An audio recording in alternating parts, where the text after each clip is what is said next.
தம்பி பிறந்து பார்த்தீங்கன்னா இதான் வந்துட்டு ஃபஸ்ட்டு ஆயுத பூஜை. ஸோ அதனால் நாங்கள் வந்துட்டு எங்கள் வீட்டுக்கு வந்து கிளம்பிட்டோம். போகிற வழியில் பார்த்தீங்கன்னா எனக்கு ரொம்பவே பசியாக இருந்துச்சு. ஸோ அதனால் ஹோட்டல் போயிட்டு பிரியாணி சாப்பிட்டேன். அம்மா பார்த்தீங்கன்னா வந்துட்டு பரோட்டா தான் சாப்பிட்டாங்க. நானும் தம்பி அம்மா எல்லாம் சாப்பிட்டுட்டு வீட்டுக்கு தான் கிளம்பிட்டோம்.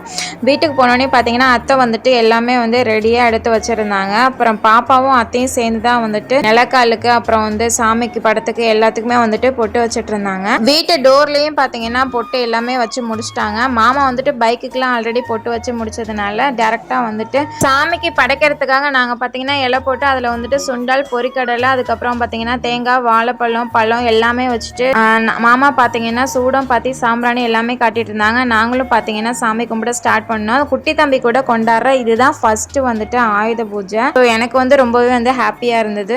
உங்கள் வீட்டில் நீங்கள் எப்படி வந்துட்டு ஆயுத பூஜைக்கு இன்னும் எக்ஸ்ட்ரா வந்து வச்சு சாமி கும்பிடுவீங்களா அப்படின்றத மறக்காமல் வந்துட்டு கமெண்ட் செக்ஷனில் வந்து சொல்லுங்கள். சாமியெல்லாம் கும்பிட்டு முடிச்சதுக்கப்புறம் பார்த்தீங்கன்னா நாங்கள் வந்து சுண்டலும் பொரியும் வந்துட்டு சாப்பிட வந்து ஆரம்பிச்சிட்டோம். தம்பி பார்த்தீங்கன்னா சாப்பிட்டுட்டு இருந்தேன். அதுக்கப்புறம் பாப்பா சாப்பிட்டா. கொஞ்ச நேரம் கழிச்சு நானுமே வந்து குட்டி தம்பியை வந்துட்டு தூங்க வச்சுட்டு அதுக்கப்புறம் நானுமே வந்துட்டு சாப்பிட்டேன். சூப்பராக வந்துருந்துச்சு. சுண்டல்லாம் பார்த்தீங்கன்னா அத்தை வந்துட்டு நல்லா வேக வச்சு நல்லா சூப்பராக நீட்டாக எடுத்து வச்சுருந்தாங்க.